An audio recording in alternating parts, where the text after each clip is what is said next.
It's a thrill for any motor enthusiast to drive fast and to get paid for doing it. Well, we've got the guy who's living the dream. Please welcome Ryan Verra, Indy Car Driver, born and raised here in Calgary, yes? Yeah, that's correct. So how does a guy, Kate, who graduates, or you went to Beaverbrook High School, how does a guy like this all of a sudden make it to the Indy circuit? Well, we were just talking Mario Kart. Mario Kart, yeah. Is that really how it started for you? Some of it, yeah, because I didn't start in karting like all the other drivers, so I had to jump into Mario Kart, work my way up to jump in the race car. Why race car? Why racing Indy? Why not do the NASCAR thing where you can bounce into people? Because it's the hardest one. It's the most challenging one. What's different from it? Open wheel racing is probably the most dangerous racing in the world because the wheels are open. They're able to touch and flip the cars. The fuel cell's behind our back, so we can burst on fire easier. Our suits are good for 10 seconds with a triple air Nomex. We're doing a lot of elevation changes, turning up and down, hitting 2, 3, 4 Gs. You know, in a race, we'll lose like 3 or 4 pounds just from the cardio workout from it. Mental exhaustion. Yeah. It's quite difficult. We're doing it. We can't touch and bump and rub like NASCAR. If we do that, we're out. So Ryan, it's not only about the speed, but it's also the skill involved in driving the vehicle. Yeah, I would. Although think, you're reaching, would you say Mach 2, Mach 3? I mean, we hit about 2, 3, 4 Gs on corners. Jeez, man. Times the gravitational force, yeah. So gotta stay fit. You got to be a skilled driver, and you got to stay fit. So you're right. Yeah, definitely. It's a lot different. We're maneuvering in between cars where you got to keep your focus the whole time. And when you get fatigued, you start making mistakes. And when you make mistakes, that's when people pass you. So it's basically about keeping focus the whole time, not making mistakes, and knowing where you are. How long are the races? Close to an hour if you finish. Yeah, there's quite a few crashes. Some races, 1/3 of the field will crash. So staying in there is a big deal. So here you are saying to yourself, did you say to your parents, hey Mom, Dad, this is what I want to do? Were you watching TV or something? Like what brought you in? What sucked you into this great sport? I don't know. I was walking down the street one day, I tripped and fell into a race car. Basically, it's just something I always wanted to do, and it looked really hard.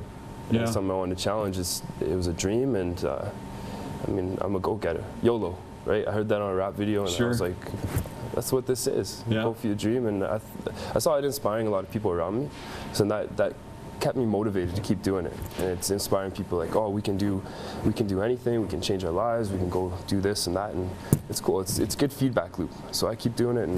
And the sound, the adrenaline rush. What is it that really gets you going when you sit and when you put yourself in that Indy car, man? What is it that does it for you?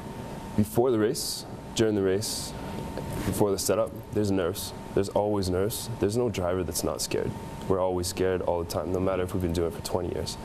And you get in the race and it's all focused, and you're actually on autopilot. You're not consciously driving because you're going too fast. After the race, after you survive it all, it's pure bliss. It's like you're at a mental high that's just beautiful. You know, you feel like you can do anything sharp, better, faster, and you just want to do it again.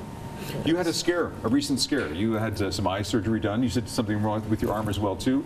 Yeah. You got to a point where you almost said to yourself, I may not be doing this anymore. Yeah, I mean, the mental aspect, psychological aspect of anything, 80% psychological, 20% mechanical. And I got to a point where I thought my eye wasn't going to heal.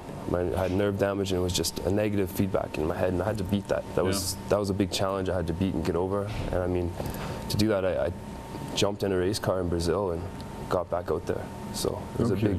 And you're competing again soon? Yeah, I'll be back in Brazil next month, in Goiânia, Brazil, competing with the Formula 3 series, which is a feeder series up to Formula 1. You also do some charity work. Yeah, I do what I can. A lot of charity work, actually. Yeah, I like giving back to the community.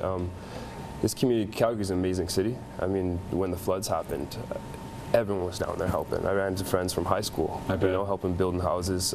Cancer is a big thing. 1 in 7 of us die of cancer, so I'm a big supporter of cancer research in Canada. I mean, more people will die of cancer than racing cars. So who's the crazy one? Yeah. Right? Doing some modeling as well, too, were you? Yeah, I'm doing some modeling with iModel Management. Yeah. Got to keep yourself busy. Got to keep busy. I mean, getting out there, you know, on the runway and charity shows, and that's it's just something you got to beat, just like getting in the race car. Yeah. You can't imagine doing anything else, couldn't you? Not now. I'm hooked for life. Once you get in that car, you don't want to do anything else. Right. So November is your next big race. What are you hoping? What's your long-term goal? Where are you taking this thing? To be honest, I can say I want to be the Indy 500 champion, I want to be Formula 1 champion, but I learned to take one race at a time, every race at a time. So I want to get on the podium every time. I want to win the race every time. I want to do the best I can every race and keep going.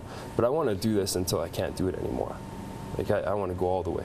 Well, look for this guy. He is Calgary born, Calgary raised. His name is Ryan Verra, Indy Car Driver. Thank you, Ryan. Good luck in November. We're looking for some big, bright things for your future, man. Great to have you on board. Thanks for having me. Thank you. Hey, here's what's happening in and around our city. Yes, we are keeping busy. For the Fire Prevention Week, it is beginning, well, it continues until the 11th. Working smoke alarms saves lives. Test yours every month, every year. The fire department, led by our Community Safety Division, commit 7 days to sharing fire prevention strategies and information in our community. If you would like more information, www.calgary.ca. Here's what's happening in and around our city. As we mentioned, this is Trending on Shaw.